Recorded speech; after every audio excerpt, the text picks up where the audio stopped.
Senhoras e senhores, sejam bem-vindos a mais um podcast. O bate-papo de hoje é com uma colega de profissão. Nós vamos falar sobre gestão hospitalar. Pouco se fala sobre isso, né? Ainda mais em podcast. Acho que eu assisti poucos episódios que trataram sobre esse assunto. E por isso que eu convidei uma colega de profissão, uma administradora, para bater aquele papo sobre gestão hospitalar. Não é isso, Angélica? Isso mesmo. Como que foi essa ida sua para a área hospitalar? Você graduou, começou a trabalhar em outra área, ou foi um convite? Como é que foi? Eu sempre falo que é uma ironia do destino. Acho que a saúde estava me esperando. Porque eu fiz administração, porque eu não queria ser da área da saúde, né?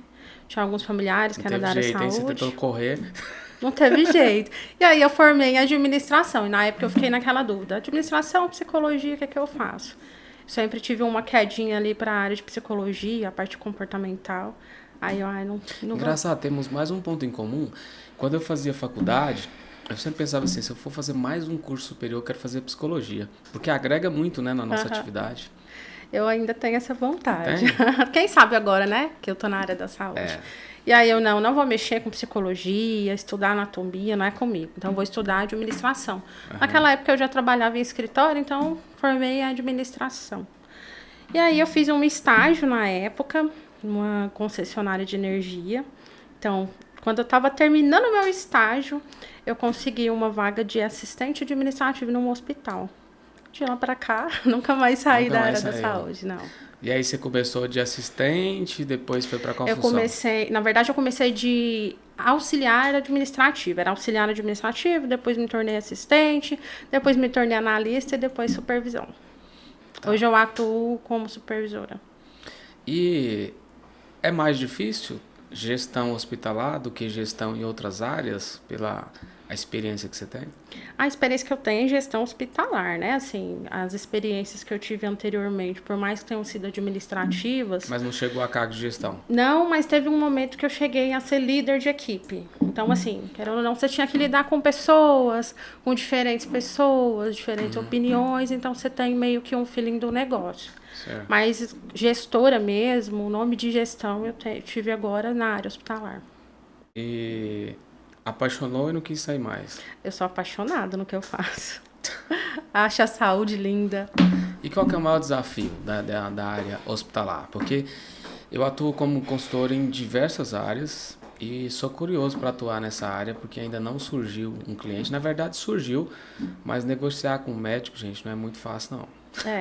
É assim, administração é um curso que às vezes você pensa em fazer ele, mas é bom que eu possa atuar em qualquer lugar. De fato, você pode atuar em qualquer lugar, né? E aí você entra ali e começa a se desenvolver no local que você tá. No hospital, qual que é o grande desafio? É uma empresa e dentro dela tem outras várias empresas. Como funciona isso? Dentro de um hospital eu tenho um restaurante, que é um refeitório, uma nutrição, eu tenho um serviço de clínica, eu tenho ali uma ressonância magnética, eu tenho um setor de vigilância, eu tenho um setor de exames, então, assim, é várias empresas dentro de um local só. E quando a gente atua numa área específica, como gestão, querendo ou não, você tem que saber de todas as outras áreas. Então, eu que atuo ali num setor administrativo, que cuida do recurso do hospital, de como esse recurso vai ser usado, eu preciso saber tudo que está sendo utilizado, tudo que está sendo gasto de todas as áreas. Para isso, eu tenho que entender um pouquinho de tudo, né? Não é só especificamente da minha área. Não é simplesmente, eu sou do departamento financeiro, eu preciso saber só o que acontece no financeiro. Não, eu preciso saber o que acontece em tudo, porque tudo vai influenciar na área fim, que é a minha área, né? Você falou um ponto que é engraçado. Quando eu faço consultoria em uma área que eu nunca fiz, eu acabo aprendendo muito. A expertise do negócio, porque gestão é igual em qualquer negócio, né? As ferramentas, etc e tal. Mas cada segmento, ele tem uma roupagem diferente, né? E no hospital, com certeza, deve ter uma particularidade diferente. Igual você falou, são várias empresas dentro de uma só. E a maioria dos hospitais sempre tem algum órgão terceirizado, né? Sim. Que é o caso do seu. Sim. tem sempre um órgão terceirizado. Ou às vezes é um serviço de vigilância, ou às vezes é um serviço de higienização. Então são nossos parceiros, né? A gente costuma falar que são parceiros de trabalho. E eu preciso estar também em conjunto com eles, né? Não só saber dos meus colaboradores ali enquanto hospital, quanto dos meus parceiros de trabalho. Então é um misto de pessoas, né? A gente trabalha numa organização que tem vários tipos de pessoas e vários tipos de empresa. Desde a nossa própria equipe até os prestadores de serviço que vêm de E hoje outros são quantas locais. pessoas que são lideradas por você? Diretamente Hoje, e indiretamente? diretamente, eu tenho 2 pessoas lideradas por mim. Indiretamente, vários. Indiretamente vários. Porque a gente fala que nós somos os chatos do hospital, né? A gente liga, cobra, o que é isso aqui, o que é esse aumento aqui de custo, o que aconteceu nesse período. Eu estou ali em comunicação com todo mundo. E foi difícil, ainda é difícil para você implantar um modelo de gestão assim mais adequado, mais profissional? Ou quando você chegou já tinha essa estrutura pronta? Quando eu cheguei já tinha essa estrutura pronta. Só que assim, a gente sempre está aperfeiçoando, né? Então nós fazemos vários cursos, vários programas de desenvolvimento de liderança, vários treinamentos, porque tudo muda, né? As coisas fluem, o mercado flui, e a gente tem que estar ali em transição de acordo com o mercado.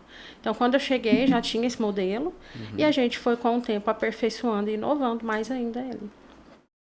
Na área da saúde, é uma curiosidade. Eu vejo poucas ações de marketing. Tem muitas regras para isso, ou o pessoal não gosta? Por que poucos hospitais, poucas empresas ligadas a isso faz alguma campanha publicitária, trabalha o marketing para mostrar o valor? Por que isso ainda é um tabu no segmento de vocês, já que você está dentro há muitos anos? É porque assim, eu trabalho para um hospital público, né? Certo. Então a gente trabalha com recurso público, presta conta para órgãos públicos, para o Estado. Então é um marketing mais discreto. Mais discreto. Eu já trabalhei em hospital privado, então a gente tenta ser um pouco mais agressivo em relação a mostrar os nossos serviços, mostrar o que a gente faz, mostrar o nosso diferencial. E eu acompanho grandes hospitais que eu sou fã, hospitais não, mas ainda assim, Angélica, eu fiz esse questionamento para você, que eu ainda acho muito pouco, mesmo se tratando da rede privada, ainda é muito pouco. Se você for falar de grandes marcas de hospitais, poucos vêm à nossa mente. O que vem na minha mente, o primeiro é o Einstein, é o primeiro. Depois dele, não tem. Se eu falar assim, 5 marcas que me lembram na mente de hospital, rede privada, muito pouco. Tem o Einstein todo mundo conhece. Todo mundo conhece. Mas tem algumas redes, talvez seja porque eu sou bem da saúde, né? Claro, então eu tô ali sim. full time acompanhando tudo que acontece. Tem feiras, tem workshop. Semana passada teve um workshop muito bacana aqui em Goiânia, que foi ministrado por um pessoal de São Paulo e que tinha várias unidades hospitalares. E tem grandes nomes, assim. Para mim, que estou no meio, é mais fácil de falar, estar familiarizado e falar que é uma coisa que eu sempre vejo, porque eu estou ali acompanhando. Tem a Rede Dor de São Paulo, que a gente ouve falar muito. Tem o HCor de São Paulo, que são grandes nomes que eu acompanho e sou fã. Da forma de trabalho deles. Como você está no segmento, você conhece bem mais do que eu, mas a sensibilidade que eu tenho de fora, e muita gente tem, é que você não tem esse trabalho assim de marketing, de mostrar o valor. Falando em valor, você está na rede pública, você já trabalhou um pouco na rede privada. Na rede pública, como gerar valor, como demonstrar isso para as pessoas? Tanto para quem está ali, os colaboradores, quanto para quem está na ponta, o paciente, o familiar do paciente. Quando a gente fala de valor em saúde, é um misto de informações, né? Porque a gente pensa do perfil clínico mesmo do paciente, até o momento do atendimento fim, a questão da sustentabilidade, a questão da experiência do paciente. A gente fala muito de experiência do paciente, experiência do cliente. O paciente é o nosso cliente, né? Indiferente de eu estar num órgão público ou privado, ele é um cliente para mim. Então, a experiência que ele vai ter naquele atendimento, para a gente, é uma coisa muito séria. Porque eu falo agora nem como uma pessoa que trabalha num hospital, eu falo como alguém que é paciente. E você pode ter uma experiência muito boa, ou você pode ter uma experiência muito traumática. Então, quando a gente fala de valor, valor na saúde, a gente lembra muito disso, experiência do paciente. E cada vez mais a gente nota que há uma preocupação muito grande da saúde. Trazer uma experiência para esse paciente relevante, que ele tenha um atendimento bom e que ele traga aí uma ótima experiência durante o atendimento. Mas você acha que isso evoluiu? Porque eu vou te contar uma experiência minha. 2013 eu sofri um acidente, jet ski. E primeiro, né, no Brasil, quando você sofre um acidente, que você está longe de familiares, em outra cidade, a primeira coisa que faz é um atendimento público, né? Você vai para uma unidade e dali vai para um hospital público e depois que a família chega e te direciona. Então, no primeiro momento, fui para uma unidade pública. A experiência normalmente não é legal, não foi, né? Exceto um médico que foi muito bacana, inclusive comigo, conversou bastante. Acho que foi o segundo médico que passou no atendimento, que foi numa cidade afastada de Goiânia. Esse médico, o primeiro, não conseguiu fazer o diagnóstico da forma correta e foi por isso que eu tive complicações. Já o segundo foi um pouco melhor, mas foi triste observar o cara pesquisando na internet porque nunca tinha vivido uma experiência daquela. Mas tudo bem. E aí quando eu fui transferido para o hospital, aí que veio a experiência positiva, que era uma empresa, logo eu percebi que era uma empresa terceirizada. A organização, o formato de trabalho, o cuidado, ali sim eu tive uma experiência assim, ó, fantástica. E no final eu senti, quando eu saí da unidade de terapia intensiva, que é a UTI, que fui para enfermaria, eu vi a diferença, porque a terceirizada era só da UTI. A outra unidade não era. Então, quando você falou de experiência do cliente, me fez lembrar essa experiência. Eu passei nesse período, foi 3 hospitais? 3. E só um que tive uma experiência positiva e os outros ainda teve alguns erros que ainda me prejudicou. Então eu vejo que ainda existe muito isso. Isso foi em 2013, mas já tinha experiência positiva. Eu acredito que hoje tá bem mais avançado, né? Eu vejo que até a rede pública, quando eu pude acompanhar alguns parentes, já melhorou um pouquinho. É claro que ela é muito sobrecarregada, né? Mas eu vejo que vem melhorando, né? O seu desafio é muito grande, né? Fazer isso com verbas curtas, dentro de um ambiente público, é um desafio, né? A gente fala que as necessidades são infinitas e os recursos são limitados, né? Então, a gente tem que saber gerir, principalmente o dinheiro público, da melhor maneira possível, né? Ter um uso consciente do recurso, que é do povo, né? E quando você fala desse tipo de experiência, eu vejo que 2013, né, que você disse? Isso. Eu entrei na rede hospitalar em 2014 e de lá para cá eu vejo que de fato teve muita evolução. Eu vejo que a maioria dos hospitais estão focados em certificações, e quando eu falo certificações, é certificações da área hospitalar mesmo, de excelência. A gente fala muito da UNA, né, que é uma certificação que é muito almejada pelos hospitais. E o que é essa certificação? Para falar para a galera aí que não entende nada, que a gente está falando grego para eles. Ela é focada em processos, eles vêm e analisam se todos os seus processos eles estão adequados, se eles estão implantados da maneira correta. Hospitais têm protocolos, né? Quando eu falo protocolos, é para cada tipo de perfil, de que forma você vai lidar. Aí, você, por exemplo, que teve o acidente, foi um acidente...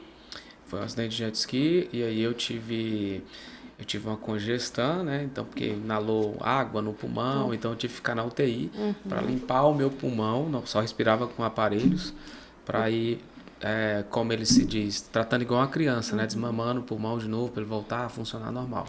Então eu passei pela UTI por conta disso. Foi uma coisa atrás da outra, né? Sim. Então tem protocolos definidos para cada tipo de atendimento. E quando vem as empresas certificadoras, elas analisam tudo isso. Para cada perfil de paciente, para esse tipo de atendimento, qual o protocolo que você vai acionar? A ficha técnica que é feita para cada tipo de procedimento. É isso, porque isso define muito como o paciente vai reagir à melhoria dele, né? Com definido o tratamento baseado nesse protocolo. Então essa empresa de certificação, ela vem, analisa tudo isso. Ela vê o modelo de gestão da empresa, ela analisa, assim, quanto ao RH, se geralmente o RH faz treinamentos com a equipe, modelo de gestão, se tem programa de desenvolvimento de liderança. Então, tudo isso é analisado para certificar ou não uma unidade hospitalar. E você tem um desafio grande, né? Porque você está numa empresa terceirizada, privada, que preza por qualidade e tal, e ao mesmo tempo você lida com um time de uma empresa pública, que são pessoas concursadas. Como que você faz para estimular a motivação dessas pessoas a entender que, por mais que seja uma entidade pública, você tem que prestar um serviço de qualidade e tem que gerar uma experiência uau no paciente, na família? Como que você faz isso? É legal essa pergunta. Eu acho bom porque assim, eu tenho um perfil de gestão que é o que deu certo comigo. Eu tive uma gestora lá no passado que ela é uma inspiração para mim. Eu ficava olhando para ela, poxa, quando eu for gestora eu quero ser igual a ela, porque ela era inspiradora. Então, a gente tem sim esses desafios por lidar com vários tipos de pessoas, vários tipos de empresa, parceiros de trabalho, mas por outro lado eu acredito no que eu faço. Eu lembro quando eu resolvi ficar na saúde mesmo, foi quando eu fiz a especialização em gestão da saúde. Aí eu fiz uma especialização e assim, eu fiquei fascinada. Quando a gente aprendeu sobre o SUS, o pessoal fala mal do SUS, mas o SUS é fantástico. Não, eu já tive a oportunidade na época da faculdade de estudar o sistema do SUS. É um dos melhores do mundo. Inclusive, ontem eu estava até conversando sobre esse assunto. Não sei se você que está na área da saúde deve ter mais informação disso. Barack Obama, quando foi presidente dos Estados Unidos, ele tentou implantar o mesmo modelo do Brasil nos Estados Unidos, mas não conseguiu aprovação. E hoje em dia, Joe Biden também tenta fazer a mesma coisa. Nós somos espelhos para o mundo inteiro. Inclusive, na pandemia, depois eu quero que você explore isso melhor, a gente se tornou exemplo e muitos brasileiros que reclamavam do SUS dedicou algum reconhecimento, porque se não fosse o SUS, a gente não teria salvado a quantidade de vidas que salvou, porque só ele estava preparado e tinha condição de atender todo mundo, né? Por que que eu falo que eu sou apaixonada pelo SUS? Na verdade, quando eu tive foi uma matéria que eu tive na faculdade que falava só sobre o SUS. Aí falou que o SUS é universal, né? Então pode vir pessoas de qualquer lugar do mundo que é atendido aqui. E esse é o lado bom. Mas por outro lado, por que que a maioria das pessoas reclama? Porque são muitas pessoas, é muita gente. Então o tempo de espera é muito longo. Mas assim, eu falo que é o lado bom e o lado ruim do SUS, né? Porque por um lado, tem a demora, mas essa demora por quê? Porque o SUS vai atender todo mundo. E quando a gente fala dessas questões que você citou, eu lembro do documentário que eu assisti, que chama SICO, SOS Saúde. Assiste esse documentário, SICO, SOS Saúde. Você vai ter uma visão, assim, totalmente diferente. É um documentário na Netflix? Isso, aí ele mostra, tem no YouTube. No YouTube? Aham. Ele mostra como é a saúde pública em alguns outros países comparada ao SUS. E aí, como o SUS... Por que que eu falo que o SUS é maravilhoso? Justamente pelo que eu faço. Eu sou da área de custo, eu controlo, né, o recurso público e eu vejo o quanto é caro. É caro. Eu vejo o quanto é caro. Eu vejo que um paciente precisa de uma prótese, que às vezes essa prótese é mais de 100 mil, ele precisa de um marca-passo. Você sabe por que eu vejo que é caro? Quando terminou o meu tratamento, o SUS... Foi até legal, eu esqueci de mencionar isso. O SUS me ligou fazendo uma pesquisa, como que tinha sido a experiência. Mandou para mim um relatório de gastos e todos os procedimentos. Eu não imaginava que o SUS fazia isso. Isso lá em 2013. E eu vi o quanto foi caro o meu tratamento. E o quanto o SUS é importante na vida de muita gente, que salvou minha vida. Por quê? O acidente foi em outra cidade. Não tinha parente, não tinha ninguém. O que todo mundo pensa no Brasil? Quando alguém sofre um acidente, tem algum problema, você chama o quê? Uma ambulância e vai para uma unidade do SUS. Então, se não fosse o SUS, eu não estaria aqui batendo esse papo com você. Então, assim, tem os pontos ruins, mas querendo ou não, atendimentos básicos para a pessoa que não tem condição de pagar, ou para qualquer outro, o SUS atende todo mundo, qualquer pessoa, né? Não vamos muito longe, não. Ó, a doação de órgão. A gente teve um caso recente, né? Que veio a público de uma pessoa famosa, Foi pelo SUS, né? Foi pelo SUS. Isso é só pelo SUS, né? Falando em doação de órgão, me esclareça uma dúvida. Você que está no meio, todo mundo ficou fazendo este questionamento. Aquela doação ali, ela seguiu todo o protocolo? Tem como burlar alguma coisa? Alguém querer quebrar a regra? Existe essa possibilidade? Não, Como que é feito aquele cadastro? não. Eu acredito que aquilo ali foi totalmente legal. Foi de acordo com os protocolos de doação de órgão. Porque assim, Porque eu teve um pouco de trabalho em sorte também de hospitais que encontrar alguém faz... compatível, né? Porque tem que ter compatibilidade. É isso que as pessoas Não entendem. não entendem. Não é só questão de ter lá o coração Eu mesmo dele. fiquei O assim, dele foi em coração, suspensão. né? Não é só questão de ter o coração disponível, é questão de ter o coração disponível compatível com você. E graças a Deus O dele Fábio deu certo, ficou duvidando né? ali, ó. Foi bom, ouve aí, Fábio. Você achou que não era correto? Foi. Mas eu acredito que foi correto justamente porque eu trabalho em hospitais que faz captação de órgãos. E eu acho lindo, eu acho lindo. É de encher os olhos, é de emocionar. Hoje de manhã mesmo Não, eu só tava de você vendo um imaginar vídeo.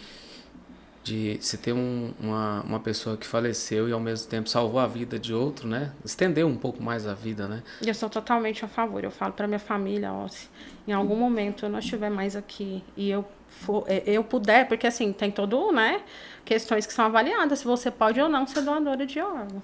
Eu sou a favor, eu falo, Eles pode estão doar querendo todos os mudar a órgãos. legislação, né? Porque hoje você só é doadora se você autorizar antes ou se sua família autorizar, né? Isso. Eu acho que deveria ser o contrário. Você deveria só não doar se você deixasse escrito que você não quer. Quem não fizesse, todo mundo seria doador. Seria muito mais simples, né? Por esse lado, pensando por esse lado, é verdade. Mas eu já deixei muito claro para minha família que se depender de mim, eu gostaria de. Eu quero ser doadora de órgãos, caso algum dia eu não estiver mais aqui, né? E esse caso que veio a público, eu confio que tenha sido, sim, legal. De Agora fato, de acordo com os protocolos. ouvindo você agora que é da área, eu fiquei. Dei agora um crédito, tô mais A gente tranquilo. acompanha os setores de captação de órgão, é um trabalho muito bonito que eles fazem. Muito incrível. É aquela correria mesmo que a gente vê em filme, que a gente vê em TV. É daquele jeito. E aí hoje de manhã, eu estava vendo um vídeo que de uma doação de órgãos de uma pessoa que precisava de um rim, né? Porque até então ele já fez a cirurgia. E ele estava fazendo uma trilha, não sei se você viu no Instagram, eles fazendo uma trilha. E aí eles foram até ele, a polícia foi até ele no monte, o lugar chama Monte dos Órgãos, inclusive. Buscar ele para fazer a doação, porque tem que ser rápido, né? E aí conseguiram encontrá-lo. Eu já vi buscar gente fazer... até de. Uma vez eu vi um amigo meu que é médico comentando de em outra cidade eles buscaram. A pessoa foi de helicóptero no local pra. É esse conseguir. caso, foi de helicóptero. Senão E não aí dá eles tempo, chegam né? bem no monte mesmo, é uma trilha que ele estava fazendo. E quando você, por exemplo, alguém que faleceu de um acidente, quanto tempo que consegue tirar aquele órgão que ele ainda vai poder ser utilizado? É poucas horas. É poucas horas, não sei né? te falar É um a prazo curto, quantidade né? exata, é um prazo muito curto. Por isso que precisa muito rápido localizar o paciente, que é o receptor. Porque é questão de horas. O órgão precisa ficar condicionado numa embalagem específica, num líquido específico. E no gelo, igual a gente vê na TV mesmo, daquele jeito. E aí não pode demorar muito. Por isso que eles localizam a pessoa onde a pessoa estiver. Mas falando em vida, nós temos que dar um recado especial aqui da Saga Nissan. Então, se você busca desempenho, tecnologia de ponta, a Saga Nissan da BR-153 tem o carro perfeito para você. A gente tem a nova Nissan Frontier, tem o Kicks, que eu acho lindo. Você gosta do Kicks? Acho lindo também, alto. Tem o novo Sentra, que eu andei naquele carro. Que carrão, top de linha. Ó, quando você for trocar de carro, sabe aonde que você vai? Saga Nissan da BR-153. Você vai procurar o Augusto, que vai fazer um descontinho especial para você. Então, se você está querendo trocar de carro, acesse o QR Code que está disponível na tela e fale direto com o Augusto. Saga Nissan, grave esse nome. E se você é empresário, empreendedor e quer melhorar a comunicação visual da sua empresa, quer desenvolver uma boa logomarca, quer fazer uma arte assim, ó, uma canequinha como essa aqui, sabe quem fez isso para mim? A Empreendex, Angélica. A Empreendex fica em Aracaju. Se você quer dar uma roupagem nova para o seu negócio, procure a Fabiana da Empreendex. Acesse o QR Code que está disponível na tela e vamos mudar a imagem da sua empresa. Falando em imagem, você falou que o marketing é bem discreto, mas na unidade que você está, o que vocês fazem? Como é que transmite essa comunicação tanto para o público interno, que são os colaboradores, e para o público externo? Porque eu me recordo no governo do Marconi, o Marconi era um cara que dava publicidade a tudo, né? Tudo que ele fazia, divulgava e tal. Os outros governantes nem tantos. Mas no seu caso, na unidade que você está, dá para fazer alguma coisa? A gente tem rede social, né? Rede social? Nós usamos as redes sociais para postar todas as coisas que acontecem na instituição, os novos programas, alguma experiência feliz que o paciente tem. Essas são as que eu mais gosto. Os relatos da diferença que fizeram para eles. O meu pode virar um case para você lá. Foi do SUS.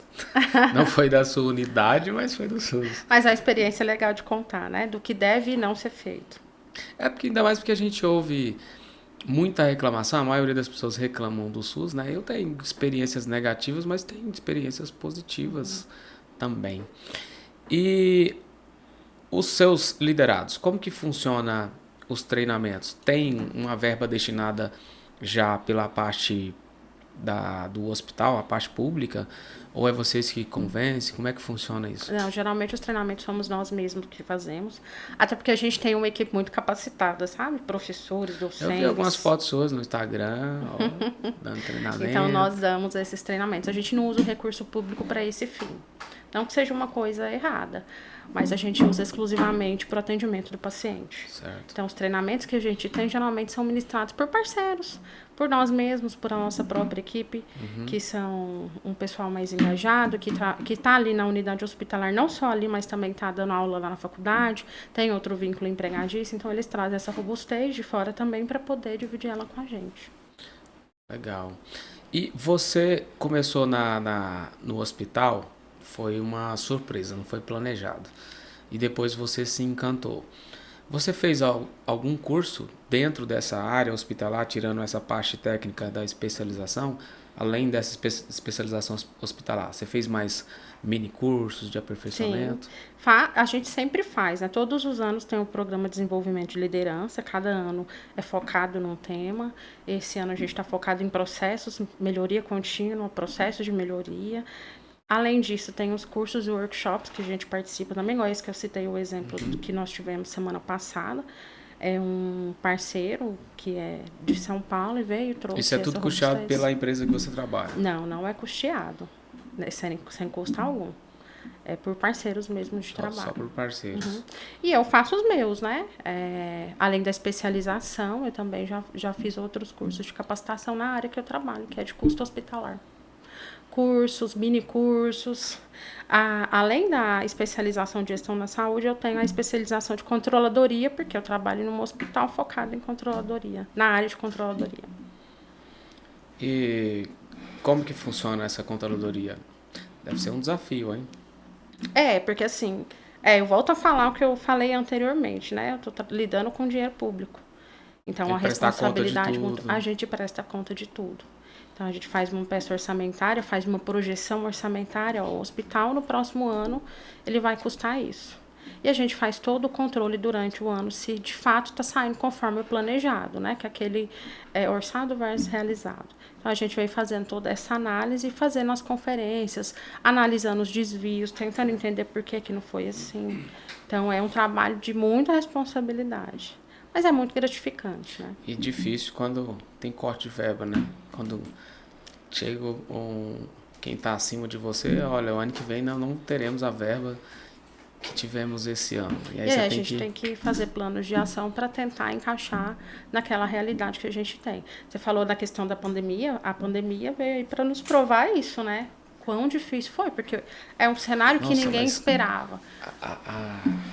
Eu tô curioso para saber, nessa fase que você estava lá no hospital na pandemia, foi muito complicado, né? Tanto por questão de risco de vida, quantidade de pessoas, a pressão. Você já deve estar acostumada também com isso, né? Nessa época eu trabalhava num hospital privado. Então, era um hospital que visa lucros, né? Então era ainda mais desafiador. Mais desafiador. Porque a gente tinha que analisar não a parte só de custo, mas a parte de receita. Então eu projetava custo e projetava receita. Se dentro daquele período com a receita estimada eu conseguiria sobreviver. Então naquela época da pandemia eu estava nesse cenário. E o desafio era muito grande porque medicamentos específicos para o tratamento de pandemia, ele ficou assim, tinha medicamento que estava 200% superior ao valor, máscara descartável. E aí o desafio foi porque a máscara descartável até então era usada para o profissional que ficava lá na ponta, em atendimento normal, né? Na pandemia todo mundo teve que usar máscara, EPI. Então, além de ter aumentado o custo, aumentou também o consumo. Então, foi desafiador sobreviver a esse cenário. E outra coisa que eu, assim, sou curioso, você já deve ter passado por essa fase. Como equilibrar razão e emoção, se tratando de salvar vidas, ainda mais num ambiente privado que olha muito os números, o resultado. Como equilibrar isso? Você já passou daquela fase de ficar assim, nossa, mas esse aqui podia ter feito mais isso, podia ter feito mais aquilo, mas tem um limite aqui de gasto, de tratamento, de remédios, medicamentos. Por mais que tenha um limite de gasto, o principal é salvar a vida do paciente. Então, assim, diferente se aquele paciente vai custar para mim muitos milhões, quem sabe, né? O foco é salvar a vida dele. Então, assim, eu falo de experiência que eu tive com o meu sogro enquanto ele ficou na UTI. Foi por Covid. Ele foi internado e durante 20 dias ele teve uma piora. Infelizmente, ele não... né, Não resistiu. Ele não resistiu. Durante esses 20 dias, eu vi o meu sogro sendo extremamente bem cuidado. Eu vi uma equipe multiprofissional cuidando muito bem dele. Eu vi um médico dando informações sempre para a família. Eu vi porque eu pude entrar e ver com os meus olhos. E não foi porque eu trabalhava no local ou não. Foi porque o local era humanizado e tratou bem o paciente. E ele é um paciente de Covid. Covid, como eu estava falando anteriormente, foi um custo muito alto. Medicamentos muito altos. E o atendimento do Covid, o paciente com Covid, todos os dias, eles precisam fazer exames laboratoriais. Todos os dias. Não sei se você já fez exames laboratoriais de sangue, hemograma. Você me fez lembrar o quanto isso é sofrido quando você está na UTI. Eu fazia exame, todo dia vinha aquela enfermeira, aplicava aquela injeção na barriga, para não dar trombose, né? Uhum. Aí tirava sangue. Aí tinha os medicamentos que aplicava, eram uns 3, 4 exames, deve ser essa nomenclatura, laboratoriais que fazia por dia. Que quando você está na terapia intensiva ali, você é monitorado o tempo todo, né? Do Covid, eu imagino que era praticamente o mesmo protocolo, né? Uma série de exames. Isso, e usam muito antibiótico. Chega a determinado momento, aquele antibiótico ele passa a não fazer efeito mais. Então ele tem que mudar para outro antibiótico. E são medicamentos caros. Exames feitos todo dia são exames caros, exames laboratoriais. Eu falo porque eu uso convênio de saúde muitas vezes e convênio também é caro. Então, pensa isso tudo pelo SUS, né? Então, essa experiência que eu tive com o meu sogro internado, eu vi de perto, sabe? Não vi nos bastidores, só ali atrás dos números.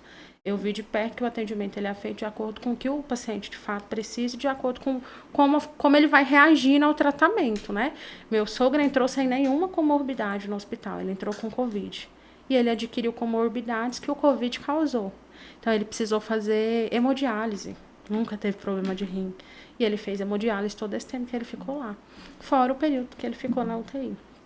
Eu te fiz esse questionamento porque, na época eu acompanhei a investigação com a empresa de plano de saúde, e eu tive também colegas que trabalharam lá, inclusive na área financeira igual a sua, que tinham metas, que pressionavam os médicos, inclusive chegou até a ter investigação em uma dessas maiores empresas em razão disso, de limitar a quantidade de procedimentos, independente se tinha necessidade ou não, era só em casos extremos, porque eu estou todo dia convivendo com empresa privada ela tem que ter muita razão e pouca emoção, não tem como.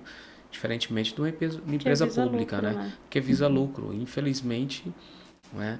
Então foi por isso que eu fiz esse questionamento. Eu acho que no SUS isso acontece de forma bem mais leve do que nas empresas de plano de saúde. E aí também tem que ser analisado o perfil clínico do paciente, né? O tratamento ele vai mudar de acordo com o perfil clínico. Mas aí eu volto a falar, a questão dos convênios de saúde, planos de saúde visam lucro. Então é um cenário totalmente diferente. Eu estive num cenário onde o hospital era privado, estou, né? Hoje num hospital que é SUS. E eu me sinto muito mais segura sendo tratada no SUS. Sério? Sério. Tá vendo aí, Fábio? Você fala mal do SUS, ó. SUS é topíssimo, cara. Sabe por quê? Porque são equipamentos muito bons, são insumos Não, é engraçado que que tem alguns tratamentos que a rede privada nem tem equipamento, né? equipamento de ponta. Eu falo assim, de experiências que eu tenho, da minha convivência, né? Tem hospitais que são mais antigos que talvez precisam aí, né, de uma mudança, de uma atualização. Começou aquela fase crítica gente, como é que fugiu? Da dengue, lembra aquela frase crítica que morreu muita gente no Brasil? Inclusive eu tive até uma colega de faculdade que faleceu. Nesse começo, a rede privada não era preparada para atendimento. Muitas pessoas chegavam lá, eles não conseguiam fazer o diagnóstico e teve gente que vieram a óbito, foi o caso dessa amiga minha, por conta de que a rede privada não tinha o preparo. Hoje não, mas lá no começo tinha essas deficiências. Você hoje se sente realizado? São quantos anos já de carreira na área da saúde? Ano que vem faz 10 anos. 10 anos? Eu sou nova. Você se vê fazendo outra coisa? Não.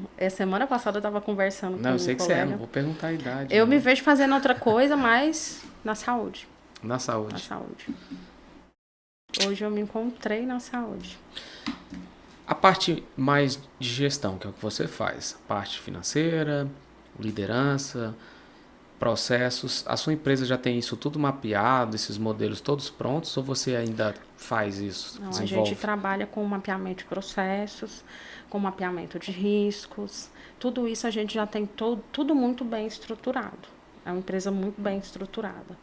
Então, nós temos atualizações, igual eu te falei, a gente tem programas de desenvolvimento de lideranças. Nesses programas de desenvolvimento de lideranças, a gente está atualizando algumas questões, igual a gente está focado em processos, melhoria contínua. Então, eu vou focar em um processo específico que eu escolhi, tem que mostrar, ó, meu tema é esse, o resultado que eu espero é esse. E aí, desenhar um novo escopo de projeto. Mas hoje, todas as etapas, e quando eu falo etapas, é as atividades fins mesmo de todos os setores, os processos são muito bem mapeados. E também tem a questão do risco, né? Contingência, caso tenha tal risco, qual que é a contingência? Para cada processo a gente tem isso. Então, assim, pelo que você me disse, a empresa já é bem estruturada, tem todo esse modelo de gestão hospitalar pronta, todos os KPIs, todos os indicadores, que fica mais fácil para você tomar decisão, né? Fica mais fácil para tomar decisão. Vocês utilizam um sistema próprio ou é um sistema que já existe do meio hospitalar? A gente tem um sistema de gestão hospitalar que já existe no meio hospitalar. E temos os nossos sistemas próprios, que é sistemas de gestão também. Igual, por exemplo, a gente foca muito em feedback. Hoje a gente tem um programa de RH muito bem estruturado, que é focado na liderança, em como ser um bom líder. E a gente sabe que para ser um bom líder, você também tem que saber dar feedback e receber. A gente tem um programa só para fazer feedback. Os nossos desenvolvedores lá fizeram. Tanto do cliente interno quanto do cliente externo. Esse é para o nosso interno apenas. O interno. O externo, que é o paciente, tem os serviços de ouvidoria, tem os canais de ouvidoria. Mas vocês fazem ainda esse trabalho que foi feito comigo, de mandar uma pesquisa para um tipo de paciente específico, que fez um tratamento longo e tal? Por exemplo, todos os pacientes que estão internados no hospital, todo dia a ouvidoria vai lá visitar ele. Eu acho que no meu caso que eles fizeram isso, como era uma terceirizada para o SUS, que eu fui atendido, até hoje eu elogio isso, eu fui atendido como se fosse um plano de saúde, cara. Eu nunca vi uma terceirizada que me atendesse tão bem, igual foi aquela terceirizada que me atendeu pelo SUS. Não parecia SUS, parecia plano de saúde. Então eu acredito que essa pesquisa que foi me encaminhada foi para o SUS medir o trabalho daquela terceirizada, né? Exatamente isso. Na verdade, a gente precisa enviar indicadores de desempenho, de performance do trabalho público que a gente está fazendo. Então, por mais que o Estado contrate ali uma terceirizada para fazer a gestão de um hospital, tem coisas e metas a ser cumpridas. Eles precisam saber de que forma o dinheiro público está sendo usado e se está trazendo resultado. Nada melhor do que ouvir o bom você paciente. esclarecer isso, porque muita gente não tem noção do quão complexo é o sistema SUS gerir tudo isso e o quanto é bem elaborado. Tem algumas falhas, mas como qualquer outra, mas você imagina, por isso que eu voltei de novo nesse assunto. Um sistema que consegue atender no Brasil inteiro, né, com o mesmo formato, com os mesmos processos. É um organismo. É um organismo, assim, é um modelo muito, muito bacana. Muito bacana E mesmo. assim, em relação ao canal de atendimento, né? A gente tem a ouvidoria, o paciente tem um canal aberto da ouvidoria. Não só a nossa interna, quanto a própria ouvidoria do SUS. Então, de uma maneira ou outra, a satisfação ou não que ele vai ter naquela unidade hospitalar chega, assim, para os órgãos públicos que a gente presta conta. A gente presta conta de desempenho, a gente presta conta de produção e de recurso. E quando eu falo recurso, é dinheiro público mesmo. Então, todos os meses a gente está prestando conta de tudo isso. E quando você tinha influência da família, da área da saúde, que você não queria, que você foi fazer administração, e hoje em dia, convivendo com aquilo ali, vendo o produto fim, que o produto fim seu, ele é apaixonante. Quando você olha para o que você faz de fato, não é gestão financeira, você salva vidas. Isso. Porque o que tem lá na ponta é salvar e recuperar vidas. Deve ser apaixonante. Hoje você se imagina, talvez, se não tivesse feito esse curso, talvez fazer um curso na área da saúde, medicina, por exemplo, enfermagem, Eu não imaginava. Lá no passado eu não imaginava. Hoje você já deve imaginar, né? Eu já imaginei fazer psicologia, né? Que eu sou apaixonada até hoje. Que também tenho amigas vai ser um psicólogas complemento. que fazem eu gostar ainda mais pelo jeito de estilo que elas são, pelo posicionamento que elas têm. Então, em algum momento, talvez eu faça psicologia. Mas lá no passado, eu jamais imaginava. Entrei na área da saúde porque eu ainda estava terminando a faculdade e eu precisava terminar de pagar minha faculdade. E aí eu consegui um trabalho de auxiliar administrativo num hospital. E aí eu me apaixonei. Porque eu vi do lado de lá, né? Porque até então a gente cresce ouvindo falar mal do SUS, cresce ouvindo falar mal do atendimento público. Mas quando você está do lado de lá, você tem uma outra percepção. Você está lá dentro, né? Aí entra o que você falou. A ou gente está lá para salvar vidas. ou quando você está de fora, que você vive uma experiência como eu, e aí você passa a ver o quanto aquilo é importante, né? E eu posso não ser da área fim. Quando eu falo área fim, é o médico que está lá, é o enfermeiro que está lá cuidando. Mas eu sei que o que eu faço, de alguma maneira, faz a diferença para salvar a vida de um paciente. É porque, querendo ou não, ali vocês são um organismo, né? Um depende do outro. O serviço do médico é importante, mas ele é importante tanto quanto o seu. Sem você preparar todo aquele espaço, aquele ambiente para o médico chegar e salvar a vida, isso não era possível. Sem você, sem a senhorinha do cafezinho, sem a senhorinha da limpeza. Isso. Então, todo mundo ali tem o mesmo objetivo fim, que é salvar a vida. Eu acho que você deve utilizar isso muito nos treinamentos, quando alguém está desmotivado. Olha, o que você faz não é só isso aqui. Esse cafezinho que você faz é para ajudar o meu bem-estar aqui para tomar decisões para salvar a vida de alguém lá na frente. E tem uma coisa que para mim é um mantra. Um mantra porque meu pai falava muito isso. Meu pai falava assim, é bíblico isso, sabe? Trate os outros como você gostaria de ser tratado. Então eu levo isso para a vida. Eu sempre me coloco no lugar do paciente. Ou pode ir além, né? Trate as pessoas como elas gostariam de ser tratadas, principalmente se tratando de paciente. Você quer ter um atendimento uau, é você personificar aquela experiência para aquele paciente. Porque às vezes a pessoa tem um receio, um bloqueio à injeção. Eu tinha um primo meu que quando ele passa mal, se não for algo muito sério, ele não vai para o hospital. E como que quebra uma objeção dessa se um cara que é acometido com um acidente como eu? Ele não tem escolha. Vai ter que ter alguém que tem esse feeling de entender esse bloqueio dele e de criar alguma forma para deixar ele mais à vontade. Eu falo porque existe profissionais e profissionais. Nessa experiência positiva que eu tive, teve alguns profissionais que se destacavam. que é nesse sentido de personificação. Chegava, eu tinha uma senhora que ela chegava para aplicar aquela injeção que ela já é incômoda, aquela que aplica na barriga para não dar trombose, porque ela dói pra caramba. E eu comecei a perceber que a depender da profissional eu não sentia nada. Tinha uma menina que chegava, ela aplicava, eu não sentia nada. Tinha essa senhorinha, ela chegava, cara, aí chegou um momento que eu não deixei ela mais, pedi para trocar para outra pessoa, porque eu passei a entender o quê?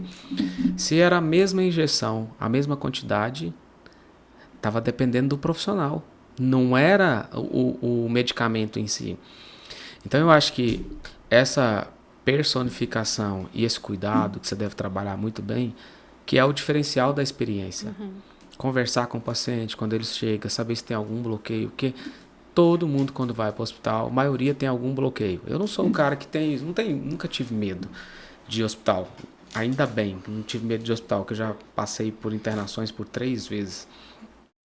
Mas eu olhava gente do meu lado que às vezes demorava a se recuperar porque tinha medo de tudo, tinha medo de uma injeção, ficava com aquela ansiedade, com medo de vir a óbito. E a forma como ela é tratada. E a forma como ela é muda tratada totalmente muda isso. totalmente. Igual, por que eu citei o meu sogro?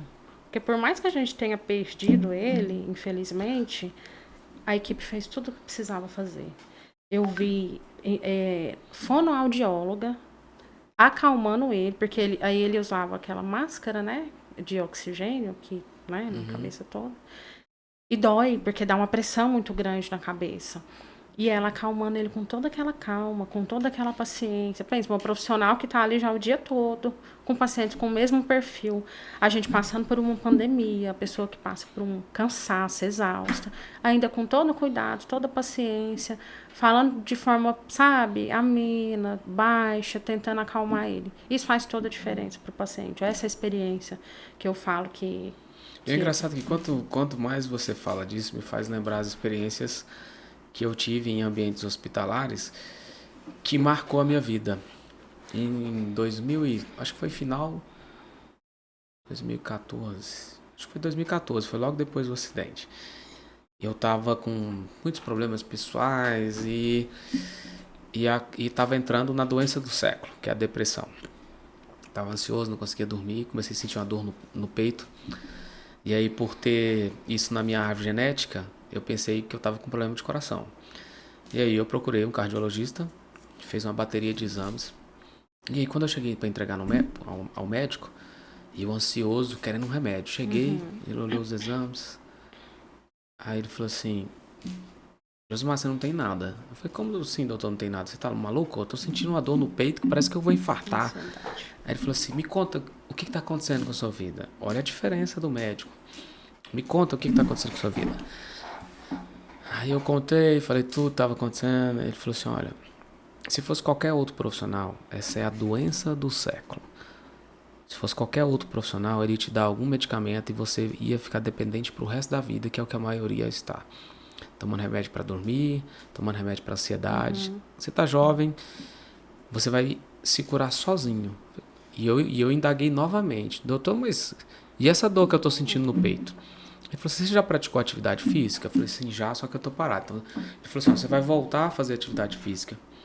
Você vai tentar se desligar dos problemas. Faça uma viagem, tenta se distrair, tenta se desconectar.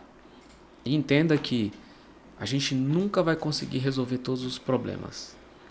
E isso não vai ser a primeira vez que você vai ter esse choque de ansiedade, de estresse. Não é a primeira vez, você vai ter em outros momentos. E se você não encontrar um médico como eu, alguém vai te dar um medicamento que você vai ficar dependente pro resto da vida. Ele falou assim: eu só vou te dar um remédio aqui pra você acalmar, que a sua ansiedade está muito alta. Mas esse aqui não precisa nem de receita. Você vai tomar só uns 3 dias e vai parar. E ele não tem nem uma dependência, não é um remédio forte. Eu não acreditei no médico não, mas fiz o que ele falou. Que eu sou assim, às vezes você me fala uma coisa, mas quando eu vejo que você é uma autoridade no assunto, eu não concordei, mas eu vou testar para ver se você está certo. E assim eu fiz. Tomei o medicamento, dei uma desligada, viajei. Cara, foi a mesma coisa de tirar com a mão. E eu nunca mais esqueci isso. Inclusive eu salvei 2 pessoas só contando a minha experiência. que tava com esse problema e o médico tinha feito diferente, igual ele citou. Foi lá, encheu de remédio tarja preta. E a pessoa jovem tomando aquele medicamento falou, olha, eu fui no médico, eu tava igual a você, a válvula de escape é essa. E a pessoa também se libertou, 2 pessoas eu conversei. E eu vejo que hoje está muito mais presente isso do que naquela época. Eu não estou aqui negando a doença, dizendo que não existe, não. Tem pessoas que estão no estágio que precisam de uma intervenção de medicamentos. Mas a maioria é querer e achar que tem condição de resolver tudo. E não tem. No passado, o povo pensa que no passado não tinha ninguém depressivo. Tinha. Só que as pessoas não se entregavam e entendiam que a vida era dura mesmo. Então, quando você fala de experiência, olha, esse era um baita de um profissional. Esse é. Porque os médicos, principalmente médicos que só trabalham com consulta, eles têm parceria com empresas de medicamento. Então, isso aí para eles é lucrativo. É lucrativo ele ter alguém independente voltando lá. Você vê, eu fui uma vez, me curei e não voltei nunca mais. Se fosse um médico que pensasse em grana e quisesse atender o meu pedido na hora, ele ia me colocar dependente, eu nunca mais ia deixar de procurar aquele médico. E até hoje eu conto esse case e estou aqui contando essa experiência para você. Muito legal essa experiência sua, porque ela é totalmente contrária à que eu passei. Eu quase não conto essa história, porque as pessoas jamais imaginam isso, que eu já passei por isso, mas eu tive um momento, sim, de depressão muito forte, muito forte. Isso tem 6 anos atrás, 6, 7 anos atrás. Só que diferente do que aconteceu com você, eu fiquei dependendo de remédios, tarja preta. Então eu tomei muitos remédios tarja preta. Eu cheguei em uma fase que eu tomava 6 remédios por dia. E nada resolvia. Você não encontrou um médico como eu? Posteriormente eu encontrei. Eu vou chegar nessa parte, você vai entender. E aí eu ficava assim, é o que eu falei hoje com uma amiga minha. A gente está no Setembro Amarelo, né? Que é de prevenção contra o suicídio. A pessoa, para ela chegar em uma situação dessa, ela não quer acabar com a vida. Ela quer acabar com a dor. Sim. E quando eu falo isso, eu falo como alguém que já sentiu essa dor. É horrível, porque nada que você faz ajuda, alivia. Nada do que você faz melhora, nada alivia. E o tempo passa. Nós dois somos prova disso, que eu passei por isso e você também. E aí a Angélica chegou numa fase que ela estava tomando 6 remédios por dia. E com isso eu desenvolvi fibromialgia. Eu tenho fibromialgia. Só que a fibromialgia minha, ela reage de acordo com o meu emocional. Então eu sinto dores muito fortes quando eu não estou bem emocionalmente. Ou quando está fazendo frio também, tem essas questões do clima. E aí eu fui no médico. Gente, será que eu tenho fibromialgia mesmo? Não é possível. Eu tô com todos os sintomas. O pessoal aqui do meu meio fala que eu vou no médico. Cheguei lá, o médico, não, que você tem fibromialgia. Fez todos os testes, exames, né? Você tem fibromialgia, é certeza. Mas para pensar aqui comigo. Você, na época eu tinha 28 anos. Você tem 28 anos. Você é muito nova. Você tá tomando esse tanto de remédio e não tá resolvendo nada. Você acha que deve continuar? Será que é necessário você continuar a tomar tudo isso, nova desse jeito? Será que você não tem que procurar? Aí ele entrou nesse, né, na mesma forma que o seu médico te falou. Exercício físico, tentar achar uma ocupação. E aquilo deixou eu assim, cara, eu tô E o mais importante, entender a causa disso. Que a cura tá na gente mesmo. Exatamente. Tá na gente mesmo. Inclusive tem uma influencer que ela trabalhava na Rede Globo, uma jornalista, eu esqueci o nome dela aqui para mencionar. Ela teve um burnout. Chegou e ficou muito mal. E aí ela tomava remédio e ela passou igual você. Chegou alguém e libertou ela dessa mesma forma. E hoje ela escreve livro, tem um podcast foda. Ela fala só disso, ensinando as pessoas como sair dessas situações. Porque a cada 10 pessoas, isso é uma realidade, a cada 10 pessoas que eu conheço, 8 tomam remédio para algum tipo de distúrbio de ansiedade, estresse. A realidade é essa. No mundo. Essa semana retrasada, né? A gente teve aquela atleta que veio a óbito. Eu também tive pessoas próximas que tiraram suas vidas, e quando você vai estudar e pesquisar, a pessoa faz aquilo, ele nem percebe, ele tá querendo tirar aquela dor que tá dentro dele. E às vezes a gente nem sabe, né? Não imagina que aquela pessoa tá passando por isso. Hoje, quem me vê jamais imagina que eu passei por isso. E aí você começou a fazer o que o médico falou e quando o médico me falou isso, eu caí, assim, caí em si, né?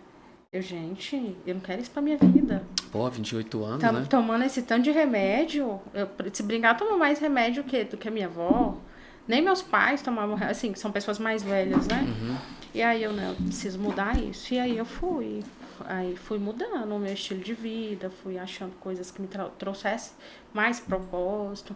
E hoje eu não bebo mais nenhum medicamento nesse sentido. Que bom. Tem momentos que a gente não tá bem? Tem, tá tudo bem, E é nem normal. sempre a gente tá bem. Você sabe uma coisa que tá prejudicando as pessoas demais? É porque as pessoas imaginam que você tem que ser feliz o tempo todo, que você tem que estar conquistando tudo que você almeja. Não, cara, a vida não é isso. E o efeito da comparação é o que destrói. A internet, ela tem muita coisa boa, mas ela acaba com as pessoas, principalmente quando você está nessa fase. Se você pegar o Instagram, e aí você começa a acompanhar pessoas conhecidas, amigos, que talvez tá tendo acesso a algo que você não tem naquele momento, e você nem sabe se ele tá feliz. E você tomou para si aquela comparação ali sozinho, você tirou a conclusão que você quis, e de repente você começa a se martirizar. Isso acontece em todas as esferas de comparação, profissional, afetiva. Talvez você tá, alguma coisa sua tá fora da fase, da sua faixa etária, aí você começa a... Então assim, eu vejo pessoas com esses problemas, com N motivos, que você olha assim, são motivos tão fúteis, que às vezes também você precisa de um choque, às vezes precisa ir no hospital do câncer, você precisa ir numa favela, você precisa ver um documentário da África, para você ver aquelas crianças lá que quando tem alimentação uma vez no dia. Eu estava acompanhando esses dias no documentário. Aquela fila de criança para comer arroz com feijão. Era só uma alimentação no dia. E só as crianças. Os pais não tinham alimentação. Então quando você começa a olhar e aquelas pessoas ali lutando para a vida, e a gente aqui com todos os recursos que a gente tem à nossa volta, e a gente se fechando e precisando de um auxílio porque a gente não quer reagir. Esse é o principal problema. Você que está sonhando em estudar psicologia, eu vejo muito psicólogo falando isso. Inclusive essa moça que eu esqueci o nome dela, não podia ter esquecido, ela fala justamente isso. A gente fica querendo arrumar uma válvula de escape para salvar uma coisa que a gente mesmo consegue salvar. Só que às vezes a gente está num estágio tão complicado que a gente precisa de um profissional. Não estou dizendo que todo mundo, tá, gente? Vai aí se recuperar, não tô repetindo aqui de novo, não tô negando a doença, não. É só que são outras formas de você sair e não ficar dependente. Eu entendo isso que você disse, mas assim, falando como alguém que já passou. Quando você fala que se a gente se comparar com pessoas que... As criancinhas que, né, que têm as dificuldades, um hospital do câncer. Quando a gente tá ali naquela situação... Não consegue. Eu falo que você consegue quando você... Se a gente falar isso para as pessoas que estão nessa situação, a gente não está sendo nada empático. Então, porque ela não entende isso não vai fazer diferença para ela. É uma dor muito forte. Você sabe quando eu faço isso? Depois que eu passei com essa experiência com esse médico, e ele falou que eu ia ter outros momentos que eu ia estar assim, toda vez que eu começo a entrar de novo, eu lembro do que ele me ensinou, e aí eu começo a analisar outros contextos, como o das criancinhas. Mas isso antes de entrar nesse colapso. Depois que entrou, pra você, né? E depois que entrou nesse colapso, aí não tem jeito, aí você tem que buscar um especialista. Mas isso funcionou para mim. Eu acho que tem N fórmulas de você se salvar disso, né? N formas. Eu só tô contando aqui só a minha experiência, tá? Não, eu entendi. Assim, isso funcionou pra você. Que bom que funcionou pra você. Pra mim, o que funcionou? Foi o médico me dar um choque de realidade. Você tá tomando 6 remédios. Mas você não percebeu que no final é a mesma coisa? O médico te deu um choque de realidade. Olha, Sim. Você tem 28 anos. Ele não precisou falar dos menininhos da África, mas ele falou, pô, você tem 28 anos, você tem uma vida toda pela frente. Mas eu falo disso. Você tá tomando um remédio que não vai resolver, não tá resolvendo nada. Você entendeu? De qualquer forma, você pode usar vários exemplos, mas é um choque. Eu cheguei nessa pessoa, que eu não vou citar, que se libertou, eu dei um choque nela, mas eu fui verdadeiro. Eu dei um choque nela, falei, você quer isso? Ela tinha 20 e poucos anos, ela é muito mais nova que você. E agora tá formando em medicina. A vida dela tava parada. Se não tivesse alguém para dar esse choque nela, o médico que ela tava não tava nem aí. Ela ia tomar medicamento pro resto da vida. Como a maioria das pessoas. O papo tá muito legal, muito bacana, mas o tempo nosso já acabou. Tem papo pro resto do dia Tem, aqui. tem. Tem. Mas antes da gente finalizar, você que se apaixonou na saúde e pretende fazer psicologia, eu gostaria que você olhasse para aquela câmera ali e deixasse uma mensagem para quem está na dúvida se vai para a área da saúde ou não. Tá bom, eu acho que não dá para o pessoal ver o brilho nos meus olhos quando eu falo da área da saúde, né? Mas não tenha dúvida, é uma área super assertiva, tem um leque de possibilidades. E o principal, a gente vai colaborar e vai salvar vidas, né? Então, nada melhor do que salvar vidas e ajudar o próximo. Então, eu foco sempre nisso. Por mais que eu não esteja lá atendendo um paciente, por mais que eu esteja aqui nos bastidores cuidando das contas, no fim eu estou ajudando a salvar vidas. Então, isso para mim faz toda a diferença. Muito obrigado por ter aceitado o convite. E com essa mensagem de salvar vidas, a gente encerra mais um podcast.